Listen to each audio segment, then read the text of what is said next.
Thanks everybody for coming to session 3. Hopefully, as many of you possible saw the first couple sessions, this content is definitely additive. So it helps if you've seen the first couple. If you haven't, the presentations are available, and I'm happy to hook up with any one of you to go over stuff.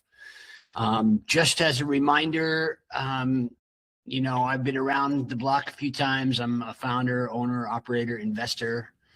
New Yorker. I've been involved in investment banking, M&A, as well as brand development and strategic planning for quite some time, and have kind of an interesting dual crossover skill set that marries the pragmatics of value creation and scaling businesses with understanding how to build the intangible equity that drives shareholder and enterprise value, which is really what a lot of this is all about.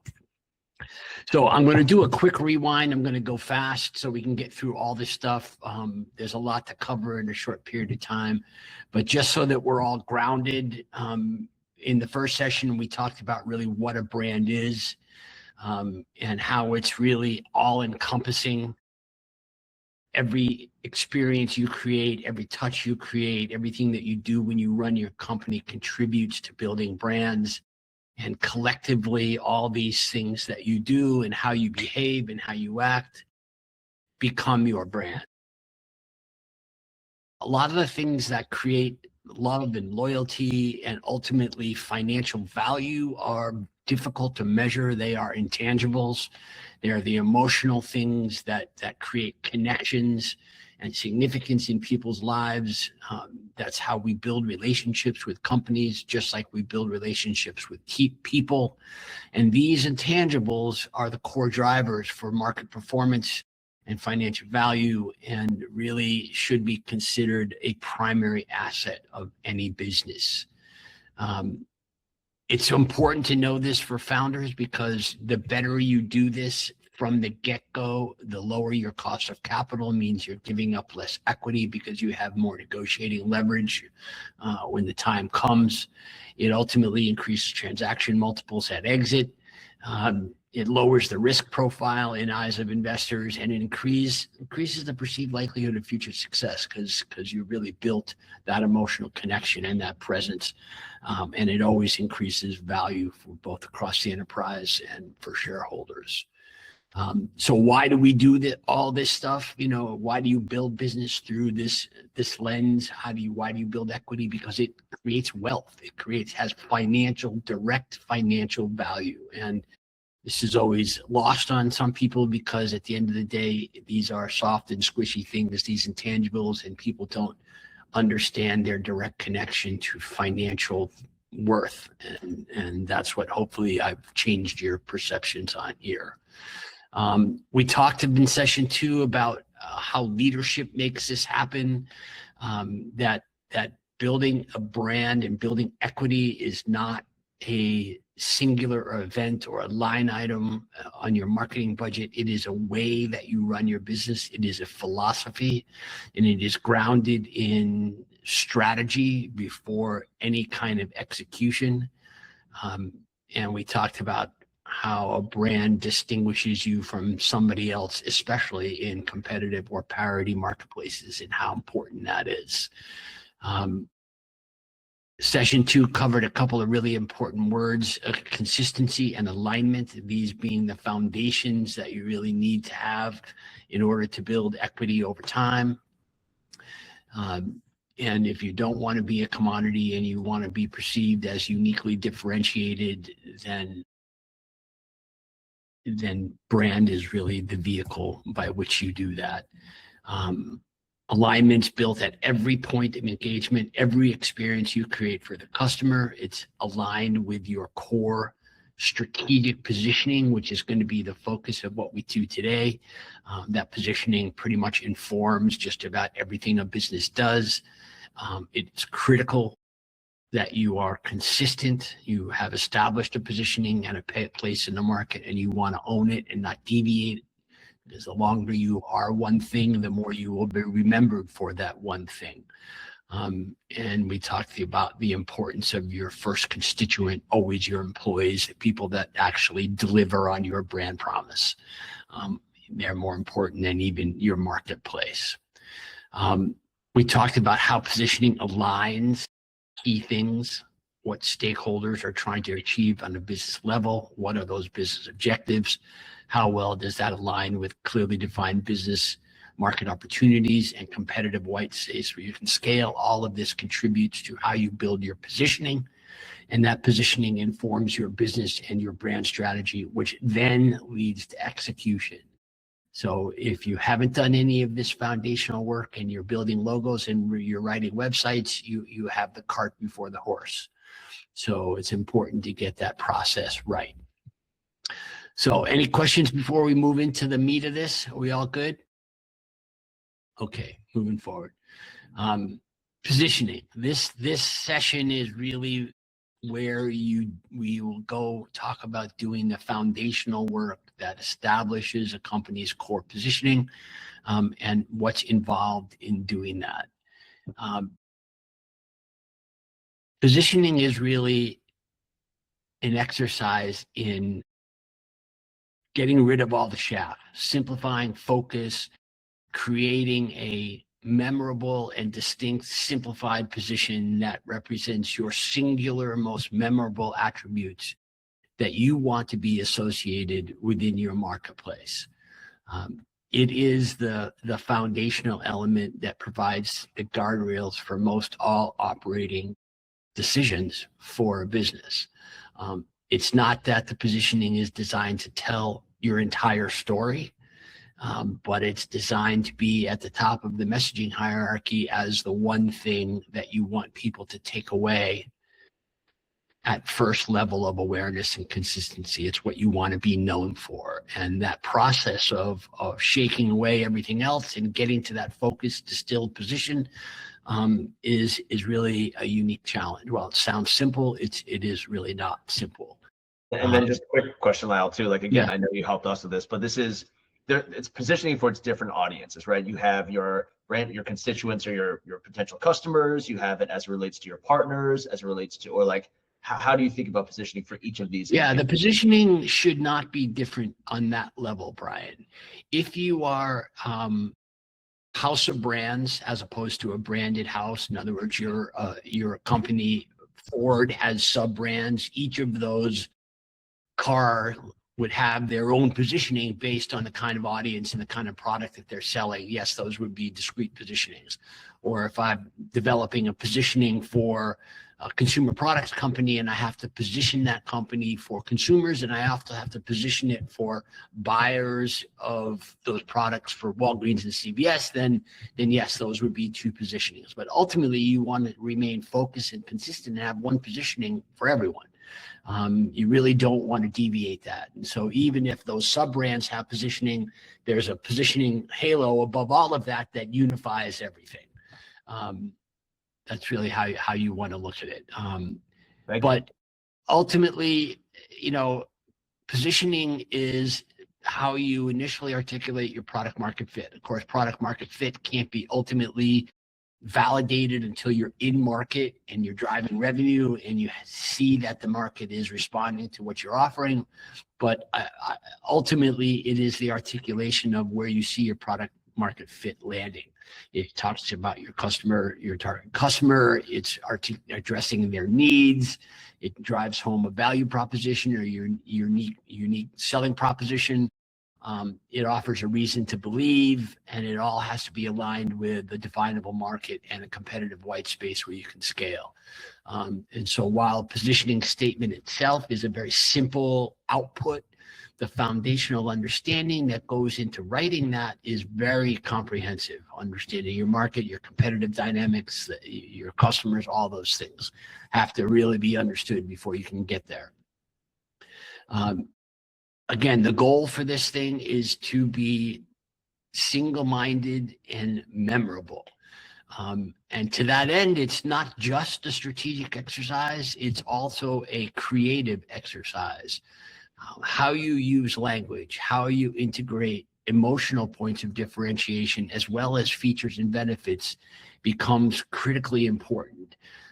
How you say what you want to say is important. You want to be able to say it differently than competitors in the same space. And once you have that, it drives most all strategic and tactical considerations for how you move forward, from how I define my feature sets to what's happening in my R&D and how I'm building my pipeline with customer sets. All these things directly reflect your positioning and need to be aligned. Consistency that builds equity, that turns into financial value, starts early from the beginning. It's a long game. So Welch got it right?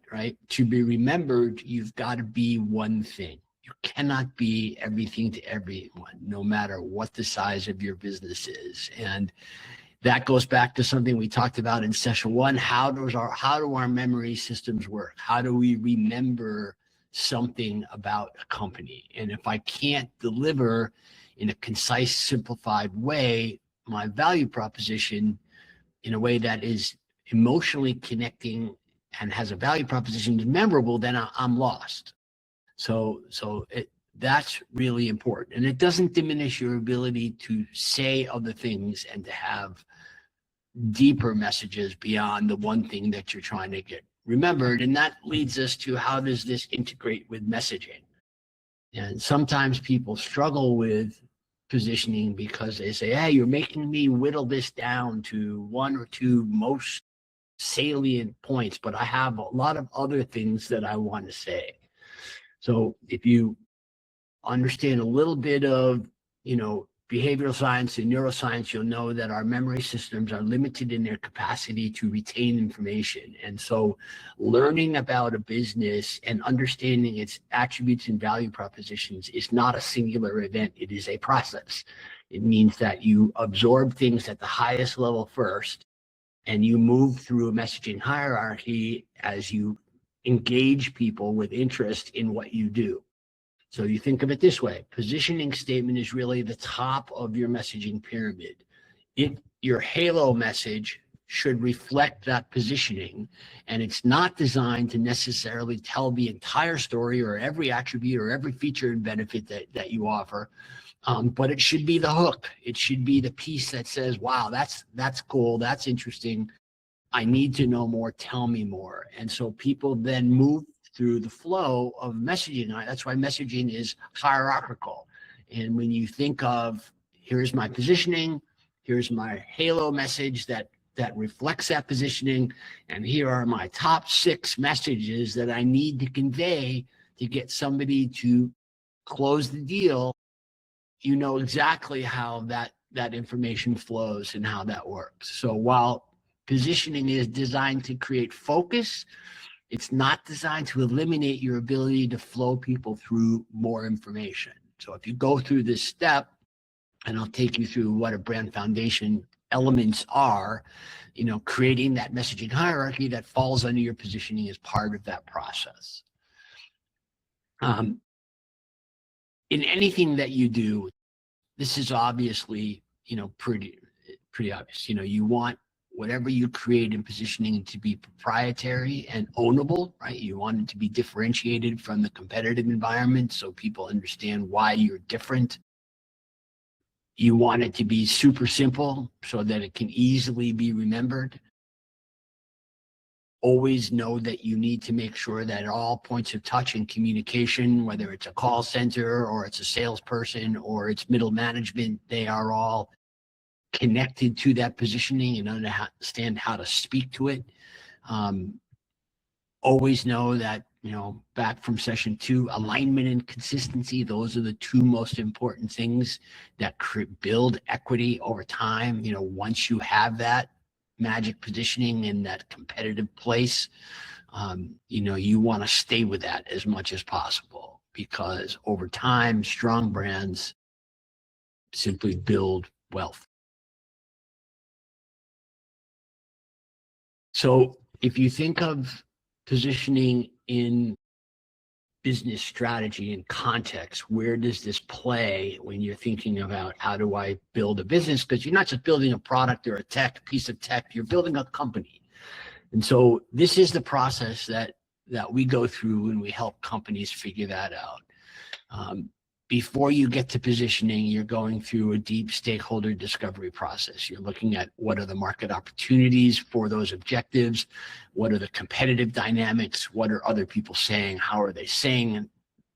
Until you can find that place where stakeholders' objectives, what you're trying to build and the problem you think you're trying to solve aligns with a clearly defined market opportunity, and competitive white space where you can differentiate. And that's where you're going to focus your brand positioning. And you move right into that, and brand positioning sits at the center. And until you develop that positioning, you really can't do the stuff on the right. You can't really develop your brand architecture or your messaging or figure out what is the personality of your brand and your tone of manner and vision, values, mission, purpose. All these things that people often think are arbitrary are actually not arbitrary. They have to, and I use this word with respect, manipulate an audience, right? Everything that you do, from how you position your business and the attributes that you assign to your brand, are designed to appeal to people that you're trying to sell to. So while there's a creative endeavor to these processes, they have a capitalistic purpose. And you kind of can't lose sight of that. So that's where positioning sits in context of strategic development and business, even operational decisions. If you're thinking about R&D and what's my next feature set, or what next product do I roll out after this product, if it doesn't fit within your positioning, then you have the potential of diluting equity that you've established. So these are all important things to consider.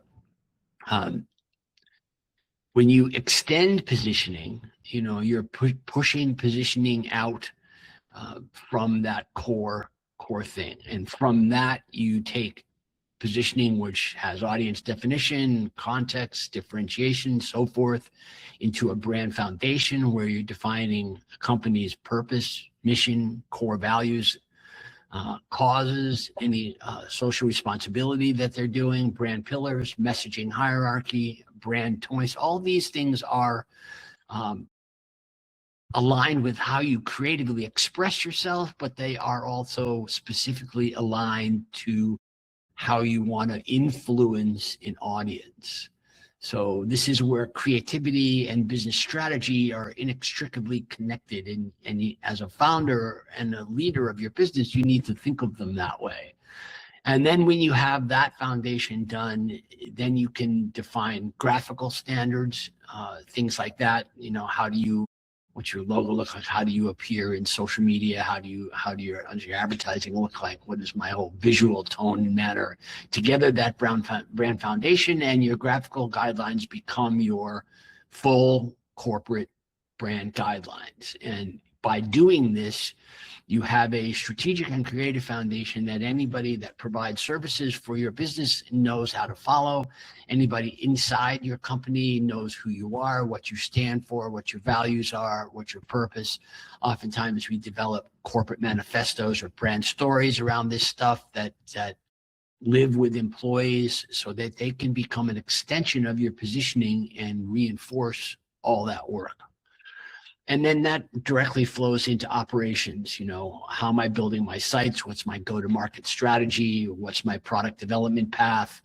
How am I informing my salespeople? How are they reinforcing our positioning? How are they using our messaging properly to close sales?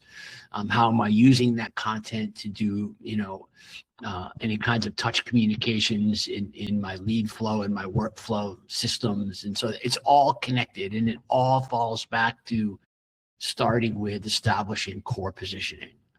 So I can't express enough the importance of that as a foundational tool for decision-making for just about everything that you do. Any questions so far? We good? We're good. Okay. And at some point too, I know you had mentioned we're going to do this too, Lyle, but there's a few other great companies here too that I'd be curious to see about, from, with Bubble or Boxy or some of the other ones here, how this is applied. Because again, like for Gilder, we were spot on. We made the mistake of, we launched before we had gone through each of these steps. And in turn, we've kind of had to dial back and rework some of that messaging, back in, even recently as this past year.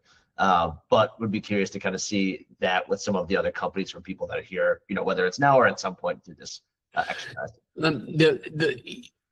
lot of what I'm showing you is stuff that we do for larger businesses, more established. However, the fundamentals of this, regardless of how big you are, should be done, because it forces a founder to get outside of just the build mentality and thinking about the foundational structure of building a business that is sustainable. And that kind of stuff is really what you need to build into developing a go-to-market plan and articulating the value proposition to an investor.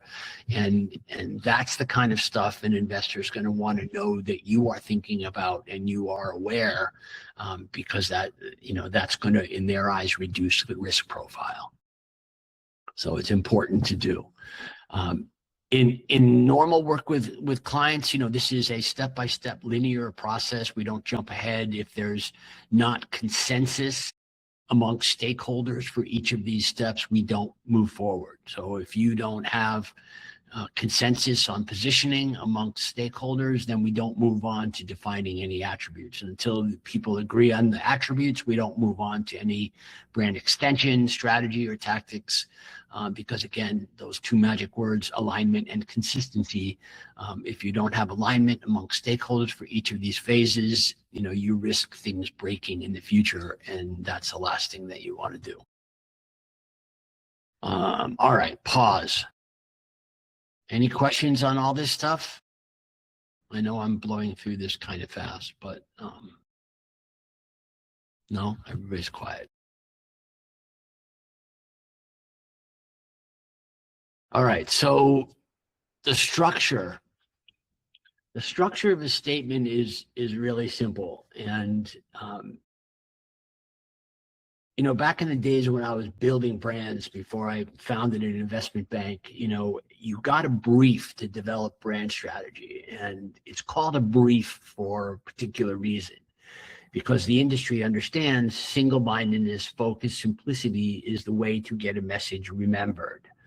So fundamentally, a positioning statement is designed to be as simple as you could make it, because it forces you to pick the place where you want to put a stake in the ground and what you won't. You can think about people you've talked to in the tech space who say, hey, I'm building this thing. And you say, well, what is it? And what does it do? And it takes 10 minutes of conversation of somebody trying to explain that. And that's never going to work, right? So this exercise is very important to create that simplicity, but it requires underlying work and structure. A primary brand's target audience, you need to know. Defining your market context can be very tricky, especially if it's in a parity environment and difficult to understand how you differentiate. It's going to cover primary benefits, the points of difference that distinguish you, and it's going to offer some level of proof or support that you can deliver on that value proposition. So 4 key elements that need to be defined. Doing it properly, you really want to know your audience, ICP, your target audience, whatever you want to call it. The better you know the people that you're trying to sell to, the better you can articulate how to define your value proposition and the kind of proof that's going to resonate with them. But you're going to look at demographics, psychographic, ethnographics. You're going to understand their sentiments, their needs, their pain points, their priorities. Who are their influencers? Who are the evangelists? Who are speaking to the category? Is this audience scalable? Is there future potential in that audience? What matters to them? Have you defined their personas? Do you know really what their type is? Do they fall into a particular archetype, which is also another interesting way to look at it. And what is their behavior? And have you looked at use cases that's going to align with what you're building? So all this stuff becomes important, especially when you want to then articulate the entire statement, which means those 4 blanks all have to work together. Market context can be tricky sometimes. What space does the brand occupy? What is the frame of reference? Are you a platform company? Are you a service provider? There's just so many ways to frame your market context, and getting that to be the way you want it is the way you want to be remembered what you are. When we worked with, Gilder on this, figuring out exactly how to articulate that market context was something we had to decide. And it's strategic, but it's also creative. It's how you structure that language and how you put those words together. But you want to understand that relative to what's happening in the market and space and trends and what's happening, and is there space for you in this context? Is there room to scale? All the kind of obvious questions that you would ask when you think about the space in the market that you live in. Then the primary benefit. And it's tricky because, again, you're not trying to list the benefits of individual features or get granular. You're trying to understand primary benefit at what they call in marketing the net benefit, which is not the minutia, but it's the larger benefit. What really pain point are you solving? And that's why it can't be a list. It can't be, here's the 30 things that are my benefit. It's what are the 1 or 2 things that you can string together that really represent the net benefit of engaging with you, using your product or service or whatever. And the obvious things are, you want to be unique and differentiated. It should be proprietary and sustainable as much as possible. And it certainly needs to be believable and deliverable. Right. So those are your criteria for evaluating it when you get there. Primary support.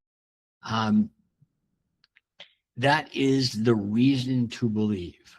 Whatever I put for support needs to be the proof that I can deliver on the brand promise that I just talked about in number 3, right? And it also needs to be simple, memorable, believable, and obviously credible, deliverable. And it cannot be abstract or vague. It has to be somewhat tangible, so that I take that away and somebody understands my positioning and says, I get it. That's very interesting. I believe you can deliver on that. Now tell me more. And then you flow them through the messaging hierarchy underneath that. All right. So those are the 4 blanks of a positioning statement.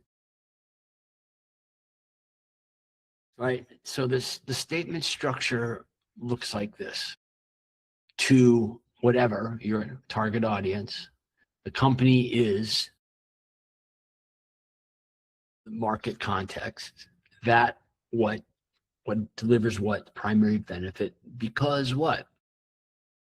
So the physical structure is elegantly simple, but filling it out and getting it to the place where it represents your company, your objectives, and becomes a halo that you can operate under and scale under is not as easy as it looks. How many of you have actually done an exercise like this for the companies that you're building? I can't see all your faces, so I don't know. Nobody, not many. All right, Chris, you've done it. Christoph's got it. Yeah, it's good. It's good. It's not easy to do, and one thing I've found working with founders for so long is that it's just there's a crossover point where you kind of move from, hey, I'm a tech dude and I'm building software, or I'm building a product, to the realization that if I really want to raise company and build wealth and have growth, I'm really building a business as well. And these are the foundational steps that you need to do to build a business. And anybody who's going to give you money is considering a couple of things. One, how good is your idea and how strong is their market adoption potential for it? Who are the people? And most importantly, your ability to execute on this idea. And if you've done this strategic thinking, this directly flows into your go-to-market strategy and your planning, and investors see that you have thought this stuff through, and your likelihood to be able to execute on your idea improves dramatically. So anybody with a great idea, and here's my thing, I mean, well, how are you going to do this, and what's your clear positioning and stuff? You can't answer those questions. You're going to have trouble closing a route. So here's a couple of examples. This is one for a small financial services company. And this was their positioning statement. So to high net worth individuals, very simple, very clear, Meet Perry is the members only investment club. And this was tricky. Their market context was tricky because of SEC requirements and how you position companies that make investments and how that plays. That was some struggle to figure out what was the best way to articulate their place in the market. That offers collaborative sourcing and investing in high-end alternative investments.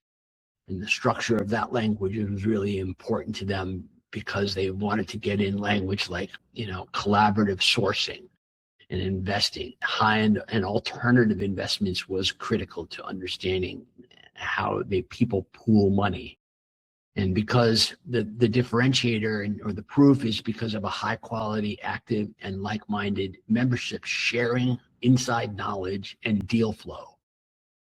So the only way that I can invest in these high-end alternative investment channels is if I am working with people who are sharing inside knowledge and sharing deal flow.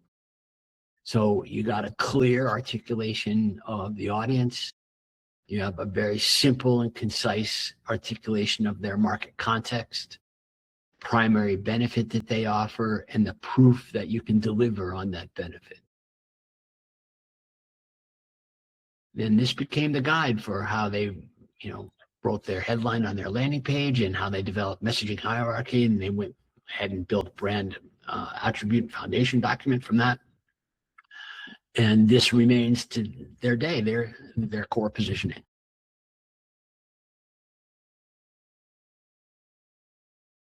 Okay, here's another one. This is for Salesforce Service Cloud.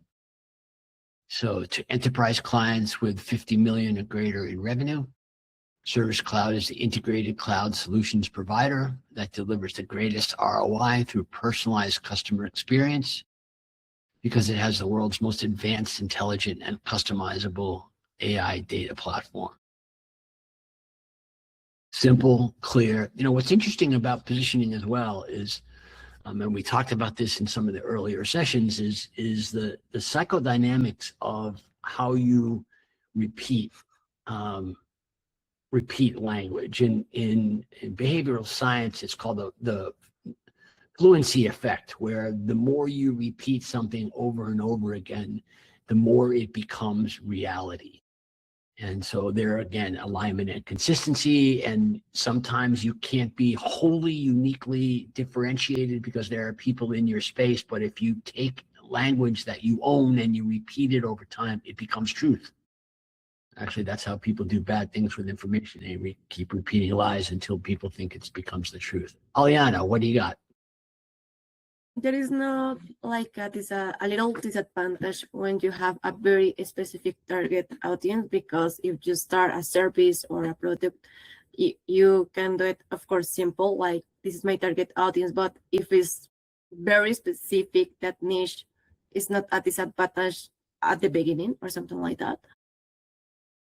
Yeah, sometimes it's not specific. And I'm working with a client now that's building an integrated wellness platform for women, and they're offering integrated services through their platform. They bring in qualified practitioners, provide these integrated services, and it covers a lot of different categories like mental health and weight loss and all kinds of different things. And so that audience articulation is broader, and that's okay. And if you're not specific and your reach is wider than something very targeted, that's okay too.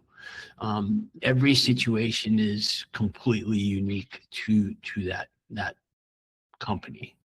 So yeah, if it's not totally specific, that's all right. Okay, thanks. Is that what you were asking, Eliana? Yep. Okay. Yeah. So each situation is very different. And when I said earlier on, it's both a strategic process and a creative process. It is because the foundational stuff that we talked about that you need to understand to do this effectively, knowing your audience and knowing your market and the competitive environment, that's all critical. But also sometimes it's purely creative differentiation. So all the people providing agentic AI services across service businesses, it's very hard to differentiate on a feature and benefit level. And so sometimes those differentiators are emotional. It's how you treat your customers. It's the kind of service you provide. It can be a number of different things, and you're deciding that based on your analysis of the competitive environment in the space. So there's a lot of variables. And at the end of the day, the final construct of that statement is something that has to feel right to you as a founder. It has to be strategically sound. It has to align with defined markets and those specific things. But at the end of the day, it's also got to resonate with you. This sounds crazy, but on a spiritual level as well. So when we went through this with Gilder, by the time, Brian got to the place where the positioning was right, it felt right. And it felt like, yes, this is us. This is how I can express what we are. And this can be the directional foundation that I can own going forward. So it's both strategic and tactical and creative, and kind of weird that way. And I think the nice thing for it too was it's still very different. So I don't want to, correct me if I'm wrong in understanding this, Lyle. I think for every founder who's built anything, right, whether it's service-based or product-based, it's always kind of like the joke, right? It's like, oh, if you're explaining to your parents, explaining to your grandparents, explaining to someone who's not in the industry, what do you do? Whether we pitch to customers, pitch to investors, pitch to partners, we've always kind of got our story of this is what we do. But at the end of the day, right, this positioning, as kind of Lyle said earlier, it goes across many of our constituents. The sooner you get that deeper understanding, where I felt like a lot of times with my first company, Romely, I was explaining to people, and again, maybe that's not the wrong way, but it's, we're similar to TripAdvisor, right? We're similar to Yelp. Like we're using similar contexts to existing companies that people understood. But a lot of times, right, it's like you are uniquely your own company and who you provide value for. So I think, as Lyle said, once we kind of did this, even for Gilder too, it helped us really be able to concisely explain that better to partners and people that we were, speaking with. Yeah, anytime you use borrowed interest for other people's brands, you're helping your competitors, not helping yourself. So that's never a great way to go. But and it is tricky because sometimes it's hard for people to understand the complexity of what you might be building, which is why I mentioned the idea of the net benefit, not the specific granular benefits of each individual feature and benefit and service and how it fits against a competitor. But, maybe the net benefit is something at 30,000 feet. We drive incremental revenue because of this, or we, build employee value, or something that resonates at a higher level that makes somebody then say, oh, that's great. I need that. Tell me how you do that. And now you've set the hook with that positioning, and you can take them through your messaging and say, well, here's how I do it. So there's a process to engaging, creating interest and driving a conversion. And that's connected from positioning right through your messaging hierarchy. So there's a path. Make sense? Okay. This is not new. I'm not making this stuff up. It's not my invention. I don't know if you know Dr. Porter, but this guy's brilliant, and he says it all. And positioning is a strategy about making choices. It's a trade-off. It's deliberately choosing language and something that makes you different and memorable. And that's the key to building brand differentiation. And that's how you own space in people's mind, and you become something. At the end of the day, if you don't do this with simplicity and focus through positioning, then it's very hard for somebody to say, oh, you should go talk to this company because they do this, or, oh, that's what you need. These guys are the guys. So when you think about how brands spread and how word spreads and what they stand for, that's what you need to do. Why hasn't Nike changed its tagline in 35 years? That's consistency. They own performance apparel, and nobody will ever top them for that, because they have had consistent positioning from day one. And so they own it. And that's a preemptive moat that nobody can take away. And creating moats and differentiation is relevant regardless of your category, B2B, B2C, or your size or anything. It all plays the same. So what does it take to actually do this? We've covered some of this, but it does require patience. It requires getting out of your own head. It requires understanding that the process for developing it is rational and emotional. It's both. It's not just features and benefits. It's how people feel, how they respond. Whatever you're creating needs to align with your vision for what you want to be and what you want to build. And it needs to fit into a competitive and market space that is scalable. You're not building something for today, you're building something for the future. If you're putting your blood, sweat, and tears into building a business, you better make sure that you're building something that you believe is sustainable. It is a strategic process grounded in really pragmatic audience understanding, competitive understanding, and the use of creative language. At the end of the day, everything gets expressed creatively, because as human beings, we all make emotional decisions before we make rational decisions. So you want people to connect with you, like you, align with you. That's the first step to them coming around to wanting your rational attributes. Very hard to do this yourself sometimes. So I recommend you seek outside, unbiased perspective, people with no confirmation biases, no category biases. As the saying goes, if you're inside the bottle, it's hard to read the label. And sometimes objective eyes makes a dramatic difference in your ability to do that. And you, as a founder or CEO of your business, have to know what you know and know what you don't know, and know when and how to use people that can deliver some of that kind of thinking. And that just makes, for good leaders, good leaders know how to tap into other talent around them to build a business. They may be great coders and built a great product in a nice niche, but, they know how to tap into other smart people to get what they need. If you're going to go through this process, go in with the mindset of, when I do this, I'm going to own it, and I'm going to stay with it, and I'm going to make a commitment to it. So therefore, I'm going to put the effort and the energy and the work into the front end to do it right. And then I'm not going to waver, because building equity is a long game. And the longer you do it, and the longer you have alignment, and the longer you have consistency, and the longer leadership is making sure that's the case for every point of customer touch and engagement, the more equity that you will build. And when you go to flip the business, that's the difference between a 10x and a 15x on the transaction. So it makes a huge difference.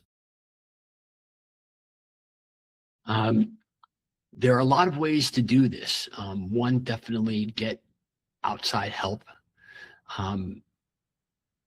Obviously, do the foundational stuff that we talked about, from audience, knowing your ICP, to understanding the market dynamics and the competitive dynamics, and know that shit inside and out. And then develop this interactively, because there is no one particular answer. There are many ways to structure a positioning, and they all have some relevance, and you're going to have to settle on the one. But in order to know that you've got the one, you've got to try on different structures to the language.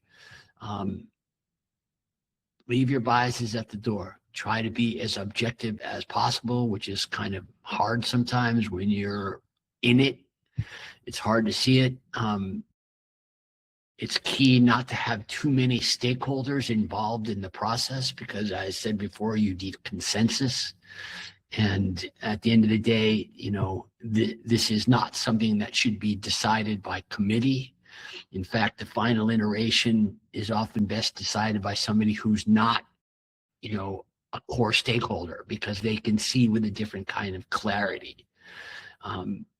It is not personal. It is capitalism. And I only say that because I've worked with a ton of founders who are building something and they're going to change the world, and there's some altruistic component, and they really have this incredible belief that they're solving this major thing, and at the end of the day, that's all good and well. But the truth is, it's business. It's capitalism. There are certain things you have to do to appeal to investors. There's certain things you have to do to be able to scale and build equity. It's business. And so, yeah, all your vision and passion and things that you want to do as a founder, that's important, but you need to balance that out with understanding that as much as you're building a solution, you're building a business. And so therefore you have to, understand the emotional and rational side of what you're doing and how you're doing it. So it's important to think about. I do this stuff on a Miro board, and I went through this with Brian and his group, and the reason that you do it on an interactive whiteboard is because it allows you to start adding language to each of these 4 categories, and then mixing and matching the Post-its and switching them out and trying them. Sometimes part of the language structure that can be in the benefit can work as part of a support. It ensures that you're not being redundant or repetitive with language as you do this. And it allows you to try on different structures of the statement as you collaboratively work through with your team to develop that solution. So by the time these are done, usually there's stickies all over the place. There's a lot of different languages. We're dragging and dropping the Post-its into the main statement and seeing how it feels, how it reads, how it fits. It's not just does it answer my question strategically, but it's how does it feel? Is it feel so like where I can put my stake in the ground?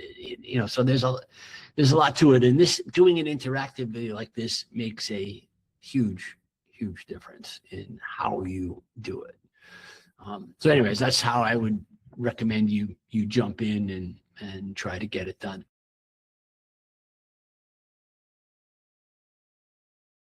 So when you evaluate it, and when you get to that point where it feels right, ask some basic questions. Is the audience clear and simple? And to Eliana's point, it doesn't have to be, to one person aged, 18 to 27, it doesn't have to be that kind of specificity. It can be an emotional element to how you're targeting it to people with a particular need. So there's a lot of ways to frame it, but is it clear? Is my market context clear? If somebody says, well, what do you do? Is it, well, I do this, and I'm in this space. Is that clear? Sometimes for some clients, we've made up new categories. If they had a product or service that did not fit in a particular category, such that you could define, your Samsung and, your size of your markets, you couldn't define it clearly. We define a new market context or a category to solve that problem. Is the differentiation, viable? Is it a strong value proposition that is really going to resonate with that audience? Is it sustainable? Is it something that you see that you can scale, that audience grows, that positioning will hold value over time? And does the proof, feel like, yes, it supports that brand promise, and it's credible and it makes sense, and because you built something that's proprietary that nobody has, or whatever that proof is that validates the promise. That's critical. And at the end of the day, there's this subjective evaluation. Is that differentiation unique and memorable? Is it cool? Is it sexy? does it make me feel the way people should feel when they engage with my brand? And so you get all that stuff right, and you ask yourself those objective questions, and you ask people outside who aren't really close to it those questions. That will help answer those kinds of questions. So when you get that positioning, you go through a process of building a full brand foundation, which means you've got to, you have a core positioning. You want to define the company's purpose, the mission, which is how you achieve that purpose. What are the values of this business? What are the core pillars that hold the company up? What are the 4 or 5 things that make your company what it is today and why it has value? And then from those pillars, you decide your messaging. And messaging, again, is hierarchical. At the top of that messaging pyramid is your halo message. And it is the message that directly reflects your positioning. Now, positioning is internal language, not consumer facing. But when you build your foundation out and you write your halo message, it should be a direct reflection of your positioning statement. And when you think about, well, what do I want people to absorb when they hit my homepage and they first land on my site or my landing page, it better directly reflect your core positioning, because that's what you want people to take away. And that should be the most compelling hook to get them to look through the nav or scroll down and learn more information. And if that hook isn't there, it's not going to work. And you can see the positioning statement is not about talking about yourself. It's talking about them. It's addressing their needs, and it's offering a benefit that resonates with them. And, many young companies make the mistake of trying to talk about themselves. We do this, we do that. And really, that's not why people go to your website. They want to know what you can do for them. So, and then you're going to define some of those creative attributes. What are my personality, my tone and manner? And I like to write narratives after that. I like to put this into storytelling in consumer-facing language so that it kind of translates all that strategic foundation and this stuff into a story that's resonant. And I'm not saying that you need to repeat that story on your website, but that story creates an example of tone and manner, language style, how things would be written, and the way you would want anybody who's writing content for you to reflect your tone and manner. So make no mistake about it. Consumers understand things that are well written, and they know the difference between good copy and shitty copy, good design and bad design. They know, and they may not be able to articulate it, but viscerally they know. So you never really want to cheap out on that stuff. And without a clear foundation, people who execute content for you and do other stuff won't know how to do it in a way that is on brand. So this stuff becomes, critically important. So we've been through a lot of stuff in these 3 sessions, and there's a lot that connects the 3 sessions into a bunch of ideas. But these are the key takeaways to really be aware of. Positioning is really the foundation for just about everything else that you do. And I'm not saying that companies don't change their positioning. They do. You try not to, because you're building equity around that positioning. If you're under competitive threat, or you need to pivot, or there's some significant change in the business, yes, positionings can evolve. It doesn't have to be forever. Brand is a strategy before it's any kind of a tactical thing. So people who start out, banging out a website and building logos, and they think they're building a brand, they're not. Brand is a strategy first. And yes, there are creative expressions, but it is a capitalistic endeavor. And so I want you to go away thinking about brand as an asset that holds value for my business, and my brand needs to be connected to audiences, markets, and potential. Think of it that way. Strong brands build financial wealth through building equity over time. 1.4 trillion of Apple's market capitalization is attributed to intangible equity, most of which is its brand. that's sick. It's incredible. And, talk about a powerful brand equity. Every decision you make as a leader, as a founder, about how your company runs, how it operates, who your people are, how your people behave, every one of those decisions contributes to either building or detracting from the equity that you have. So as a leader, your behavior and every behavior of middle management, your employees, anybody that faces a customer, any type of customer touch or engagement, every one of those things better be reinforcing your brand and building equity. And of course, the two big words, alignment and consistency, those are the things that make it happen. And just know that it's a long game. And if as a founder, if you can think this way from the get-go, you're ahead of just about everybody else. Because at the end of the day, people think brand is a thing. Really, your business is your brand and your brand is your business. They are one and the same. You got to think of it that way.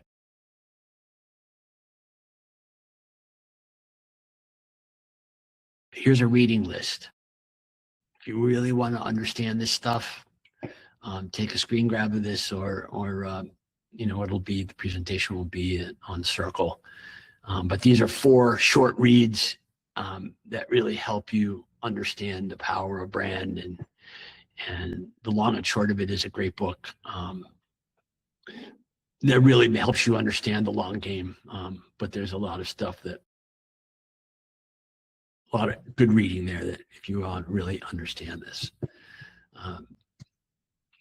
So that's it. I'm around anytime you guys want to chat. I'll know how to reach me. My profile's in Gilder, and I'm happy to provide any guidance I can if you ever need it. But and if you really are trying to go back and remember this stuff, please, grab all 3 presentations, because all 3 are interconnected and one leads to the other. So it makes all the difference. But we have time for some questions. If it has any, I don't know. Yeah, I think. And so I know we're exactly with perfect timing, right? So we're perfectly at time here. So again, if Lyle, you have time and anyone else wants to stay on, please feel free to do it.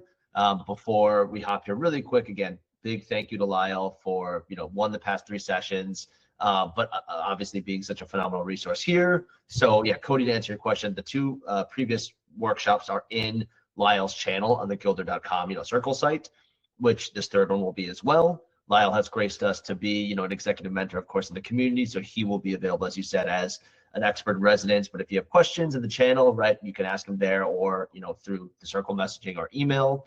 And then, yes, if anyone else has time. So I think Chris had a question. If anyone else has questions, feel free to stay and ask Lyle. And then we'll stop the recording here, so that way you can, get extra personal with it if you need to. But again, Lyle.